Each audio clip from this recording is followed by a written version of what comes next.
And then I think that people can also ask some questions in the chat as well. So I think Marteza, from our lab has a question. So let's start with that. Hi, everyone. Thank you, Ben. Great to meet you all, and nice to meet you, Jennifer and Dr. Langer.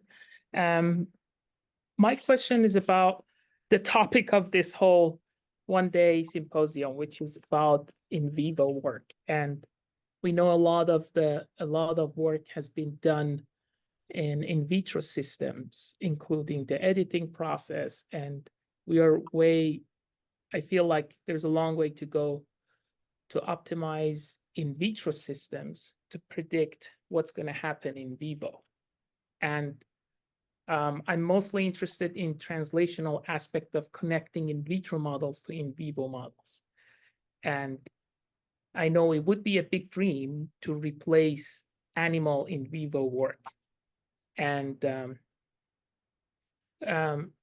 my question is that how far do you see that the combination of in vitro and in silico systems can replace partially, never can replace completely, in vivo systems? And this is related to the general policy that is being endorsed by federal government passing Modernization Act 2.0 of replacing in vivo animal models for studying human diseases. And I used to use an analogy that I feel like I would like to share here is in the car industry, if 20, 30 years ago we were talking about electric cars, people say, "Whoa, this is too much." And none of the big car companies like Mercedes, Ford, and all that, they wanted to even talk about electric. But they went through a phase of hybrid. I call it in vitro, in vivo. And now they're all switching gear to completely in vitro systems.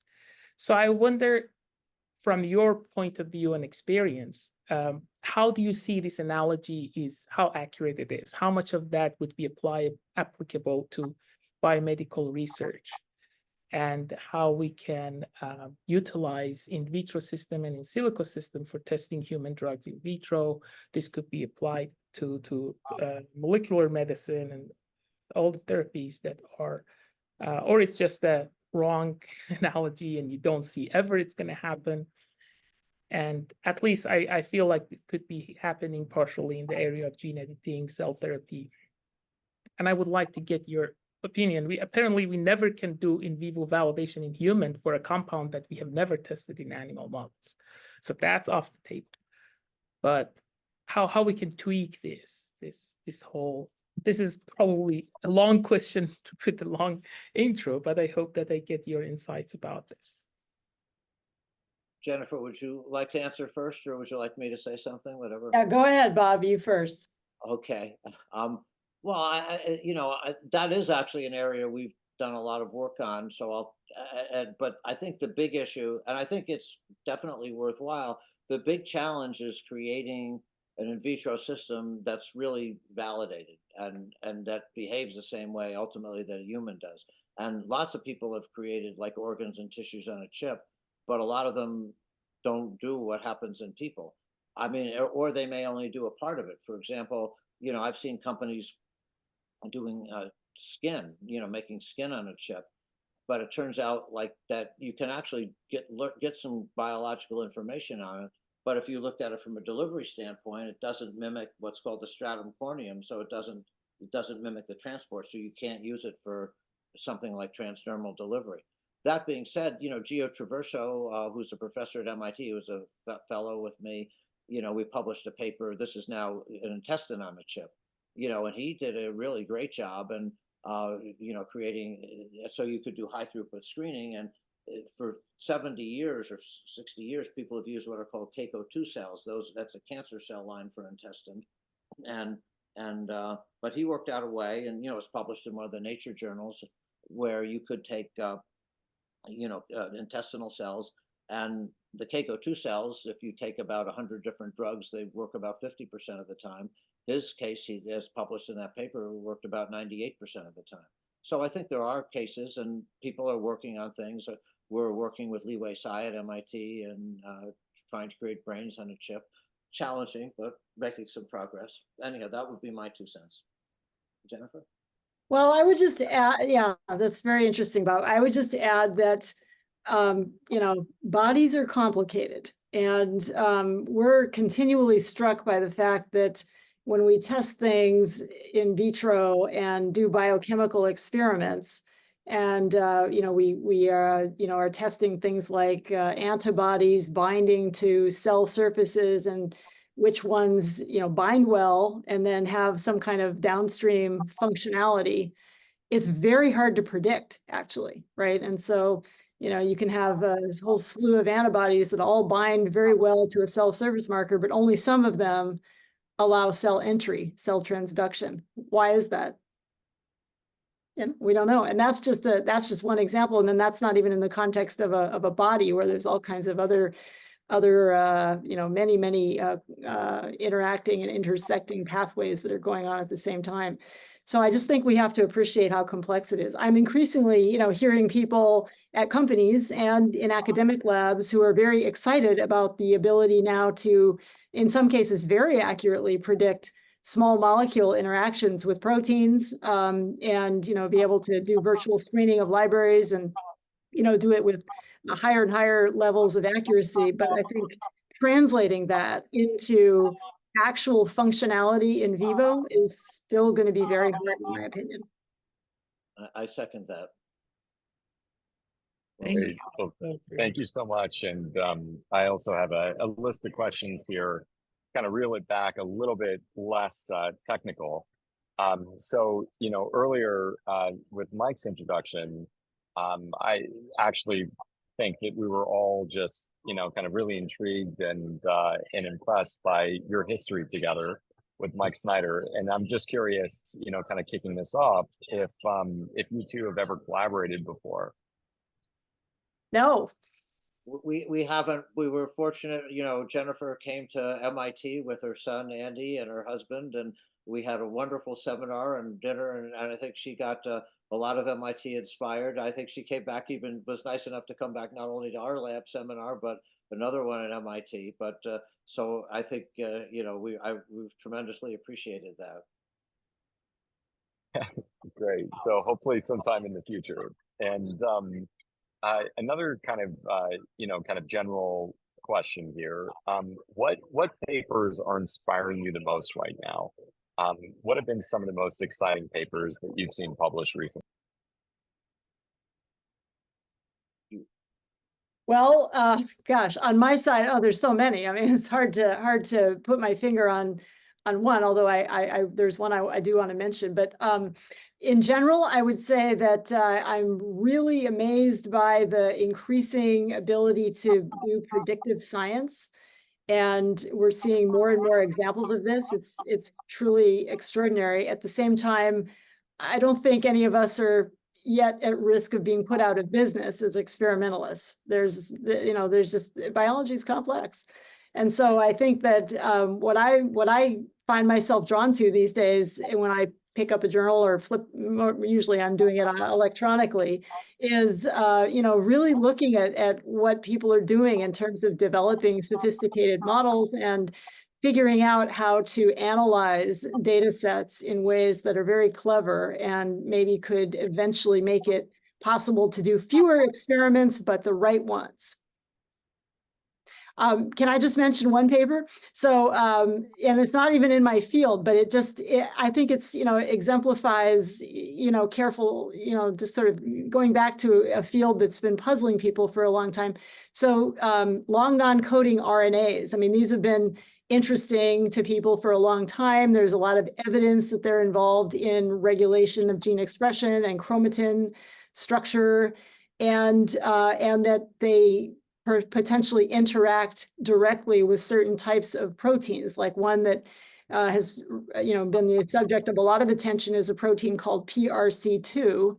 And there was a recent paper that was published out of Caltech where a group went back and did very careful biochemical analysis, and they showed, I think, quite convincingly that when they when they isolate these complexes from cells and do very careful washing of the sample, they really don't see evidence for direct binding of PRC2 to RNA. And this kind of upends a lot of, sort of publications in the field and the way people have been thinking about it. So it really is kind of a great example of going back and just kind of going back to fundamental principles and asking, wait a minute, are we confused in this field because maybe we're missing something important?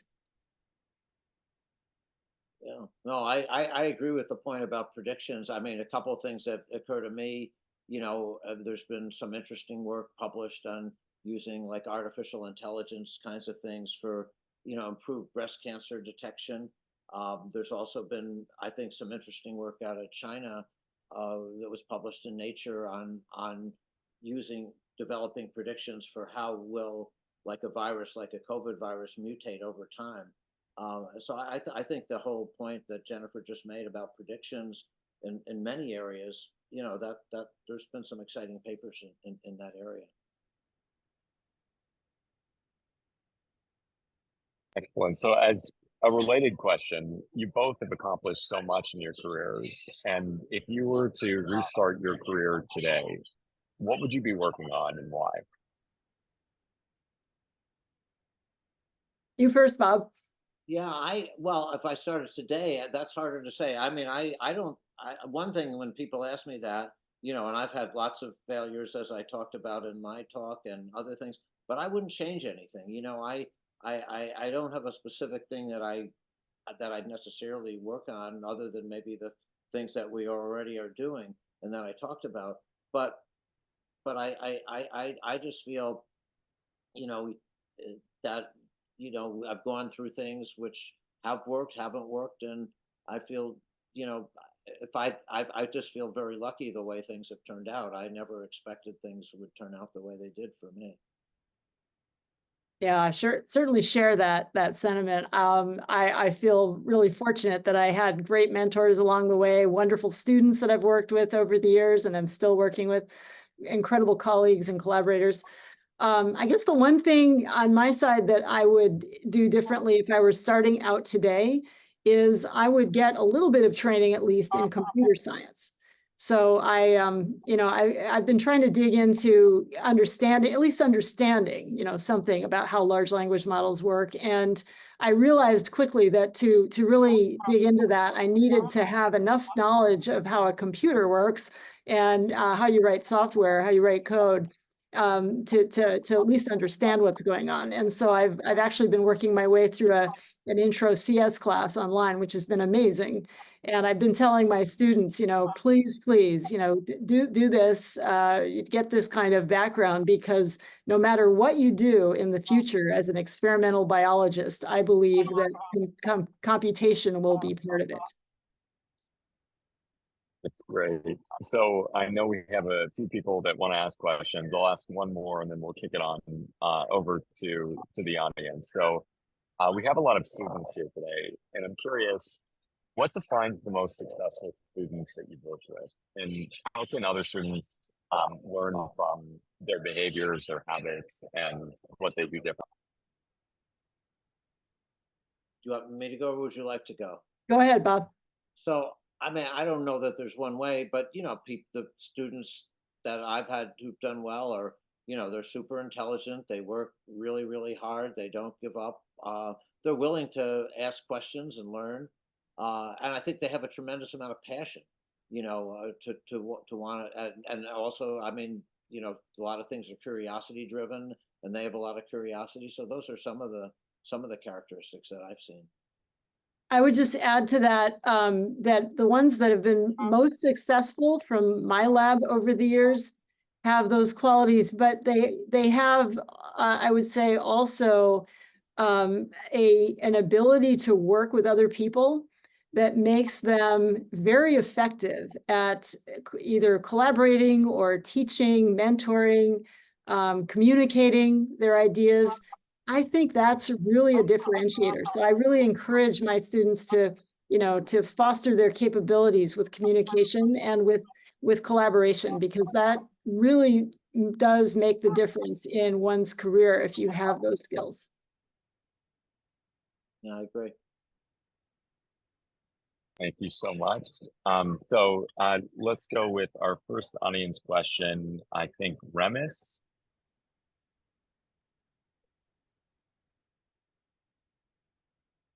Hello, Professor, and I'm very honored to ask some questions. And I'm an undergraduate in China, and during my time, I have made some problems between learning the basic knowledge and doing some scientific research.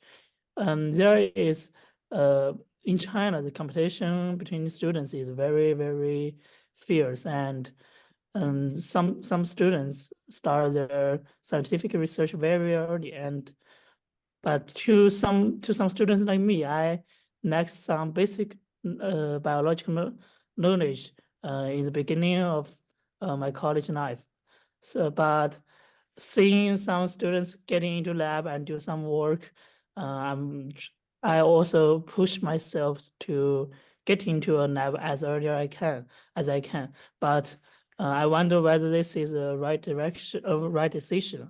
So for undergraduate students, what will you, what advice do you have to give to balance the the learning of basic knowledge and doing some scientific research, and choose the way that may lead to the further career?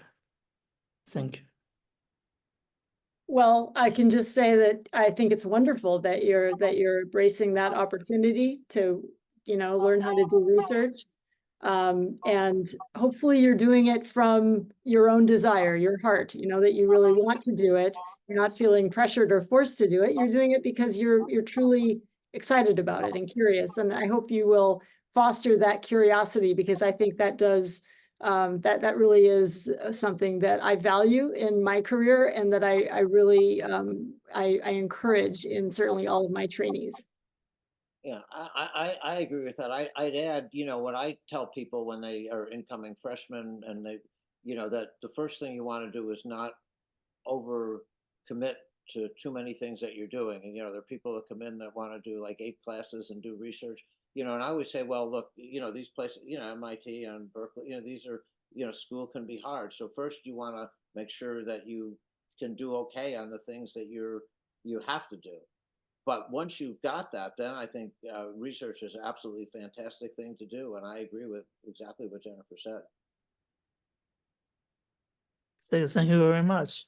My work is be the mRNA-based delivery of the gene editing tool. So I'm very happy to hear from all of you. But I have met some problems in the level accumulation of lipid nanoparticles, and I'm working on to target to the CD4 T cells for further HIV cure. But there are many problems. Well, that's part of research. That can be the fun part, to solve them. Thank you very much. Thank you. Thank you. Wei, our MVP question asker. Oh, you're right. Right. So as someone from the industry, there's always a question, has always been hovering over my head, and that is, how can we accelerate the process of drug development? Although with the help of AI, as you both mentioned, we can, do a lot of things in a much easier way. But still, as long as the drug has to go through 3 phases of clinical trial, that's like 7-8 years. And the exception we just had with the mRNA vaccine and COVID, that's like, I hope that never happens again. But that's like once in a 100 years chance. I mean, that's just not that's the exception, not the regular case. So I'm wondering, what's in your mind, about how to accelerate the process of drug development? Thank you. You first, Bob. Okay, yeah. Well, it's not an easy thing to accelerate clinical trials. People are, I think, looking at things like, and we've mentioned some of them, can you do things like, for example, with high throughput screening with organs on a chip, if they really do mimic the human situation? But, I think that, like I say, they have to be validated. And when you do the trials themselves, I mean, I think someday, you know, maybe you could do, you know, you could use things like AI to figure out, you know, if you can get enough information to try to figure out patients. But really, a lot of it is this idea of first do no harm. And so clinical trials, you know, are just so critical. And, you know, and so you have to, in my experience, you know, do a good job on those. And, you know, and we have agencies like the FDA and so forth. So it would be nice to do them faster, but you also want to make sure at the same time you don't do any harm. So it's a tough kind of thing to balance. Yeah, it is. It's tough to balance. I mean, I think, you know, from our side, our institute, which I have my logo on here, Innovative Genomics Institute, we are actively working with regulators and with patient groups to make sure they understand the process, because part of our thinking is that in addition to the, you know, phase 1, phase 2, phase 3, you go through in a clinical trial, you also want people to want to take the therapy at the end, right? If it's shown to be safe and effective, and we've seen this with the vaccines, right? So, they're great, wonderful vaccines, but a lot of people don't want them. Why not? Well, they don't maybe really understand the technology and they're afraid of it. So we're really actively trying to work on addressing that challenge. I'm rooting for you on that. That would be great. It's a hard problem though, right? But you got to start somewhere. Oh, I think it's really important. I agree. Right. Thank you. Great. And do we have time for one more question here? Hi, Dr. Not sure who Jennifer. Matt. Yeah, jump in, please. Okay. Hi, Dr. Jennifer and Dr. Linker. So I'm Huang, I'm pre-med. So I graduated from UCLA. So now I'm doing some research with Dr. Michael Snyder. But I really like to research, but I want to do MD as well. So I have some like, would you have any suggestion for a student like a graduate student, how do you start with some novel idea? Like when people talk about CRISPR cleaning, it's like it's a big picture, it's a whole umbrella. But like when the nanoparticle is the big reason, right? And then if we want to do smaller, so we can do like, for example, we can modify that to go more detail. But like, do you have any suggestion for the graduate student? How do we start with the novel idea, or like what should we do, and then what should we prepare to have enough to come up with something new? What do you want to? Well, okay, I can just quickly say that when you know, I think back to my own experience in science. I mean, I was very lucky that I, you know, got into some great labs when I was starting out. I had no idea what I wanted to work on. I just, you know, I knew I loved figuring out how molecules work, and that's a very, very broad kind of question to ask. So I was fortunate to get into labs where there were obviously much more defined, focused kinds of questions. So I really encourage you to think about, you know, what you are most excited about and interested in, and find people that you can work with who have experience in those fields, who can kind of help you get enough knowledge so that you can, you know, start to get into it. And then you'll, I think, very naturally start to have your own creative ideas around those fields. Yeah, I agree with that. And Jennifer said something before about students who talk to other students, and I think you want to do that. Talk to other students, talk to your advisor, you know, read a lot, and but keep those dialogues going. You know, it doesn't happen overnight. I mean, I think it takes time, and I think, you know, lots of discussion. And so that's what I think. What she said, I completely agree with. Thank you so much for all the advice. Yeah. Great. Well, thank you both so much for joining us today. That was absolutely inspiring. And, you know, I love when questions are asked around, you know, how do we do more? How do we accomplish more? Your answers kind of take a lot of the pressure off, and, you know, kind of bring us back to the place of creativity and exploration and inspiration. So really appreciate that, and really appreciate your time. Any final closing thoughts that you want to add before we wrap this session? I just think, you know, science is a fantastic career. I think being a professor is a wonderful career, but an industry too. I mean, there's just a lot of wonderful things you can do. So much still to be discovered, and we need all of you. That's what I say.